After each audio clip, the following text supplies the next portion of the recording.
ನಮಸ್ಕಾರ ಸ್ನೇಹಿತರೆ, ಇವತ್ತಿನ ವಿಡಿಯೋಲಿ ಕಾಯಿ ಸಾಸಿವೆ ಚಿತ್ರಾನ್ನ ಹೇಗೆ ಮಾಡೋದು ಅಂತ ನೋಡೋಣ. ತುಂಬಾ easy and perfect lunch box recipe ಅಂತಲೇ ಹೇಳ್ಬೋದು.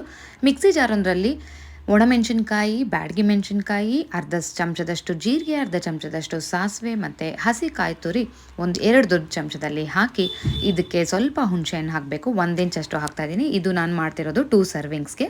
ಸೊ ಇದನ್ನೆಲ್ಲ ನೀರು ಹಾಕದೆ ಡ್ರೈ ಆಗಿ ತರ್ತರಿಯಾಗಿ ರುಬ್ಕೊಂಡು ಬನ್ನಿ. ಕಾಯಿ ತರ್ತರಿಯಾಗಿದ್ದರೆ ನಮಗೆ ಬಾಯಿಗೆ ಅಲ್ಲಲ್ಲೂ ಸಿಗ್ತಾ ಇದ್ದರೆ ಇದು ಟೇಸ್ಟು ಚೆಂದ ಕೊಡುತ್ತೆ. ಸೊ ಈ ಪೌಡರು ಪಕ್ಕಕ್ಕೆ ಇಟ್ಕೊಳ್ಳೋಣ. ಬೇಕಾದರೆ ಸ್ವಲ್ಪ ಬೆಲ್ಲ ಸೇರಿಸ್ಕೋಬೋದು, ಸಿಹಿ ಅಂಶ ಇಷ್ಟ ಇದೆ ಅಂತ ಅಂದರೆ. ಒಗ್ಗರಣೆಗೆ ಇಲ್ಲಿ ಬಾಣಲಿಯಲ್ಲಿ ಎಣ್ಣೆ, ಸಾಸಿವೆ, ಕಡಲೆಬೇಳೆ, ಕಡಲೆಕಾಯಿ ಬೀಜ ಮತ್ತು ಒಂದಷ್ಟು ಕರಿಬೇವು ಸೊಪ್ಪನ್ನು ಹಾಕಿ ಎಲ್ಲದನ್ನು ಬಾಡಿಸ್ಕೋಬೇಕು. ಬೇಳೆ ಎಲ್ಲನೂ ಕೆಂಬಣ್ಣ ಬರಲಿ ಆ್ಯಂಡ್ ಕರಿಬೇವು ಸ್ವಲ್ಪ ಗರ್ಗರಿ ಆದಮೇಲೆ ಈ ಪ್ರಿಪೇರ್ ಮಾಡ್ಕೊಂಡಿದ್ವಲ್ಲ ಆ ಪೌಡರನ್ನು ಸಹ ಹಾಕಿ ಹಸಿ ವಾಸನೆ ಹೋಗೋ ತನಕ ಫ್ರೈ ಮಾಡಿ. ಇಲ್ಲಿ ನಾವು ಹಾಕಿರುವಂಥ ಜೀರಿಗೆ ಆಗಿರ್ಬೋದು, ಸಾಸಿವೆ, ಕೊಬ್ಬರಿ ಎಲ್ಲ ಹಸಿ ಇದೆ.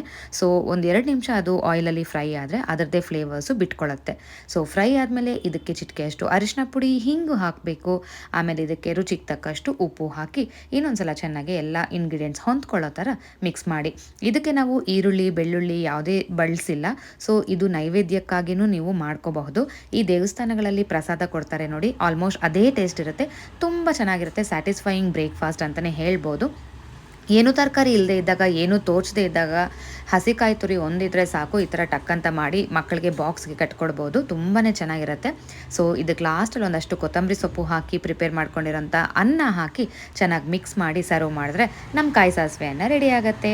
ತುಂಬ ಜನ ತುಂಬ ವಿಧದಲ್ಲಿ ಈ ರೆಸಿಪಿನ ಮಾಡ್ಕೊತಾರೆ. ಸೊ ನಾನು ಮಾಡೋದು ಯಾವ ರೀತಿ ಅಂತ ನೋಡ್ಕೊಂಡ್ರಲ್ಲ ಫ್ರೆಂಡ್ಸ್, ಡೆಫಿನೆಟಾಗಿ ನೀವು ಇದನ್ನು ಟ್ರೈ ಮಾಡಿ ನಿಮ್ಮ ಮನೆಯವ್ರಿಗೆಲ್ಲ ರುಚಿ ತೋರಿಸಿ ತುಂಬಾ ಇಷ್ಟಪಟ್ಟು ತಿಂತಾರೆ. Thanks for watching video. Hope you liked it.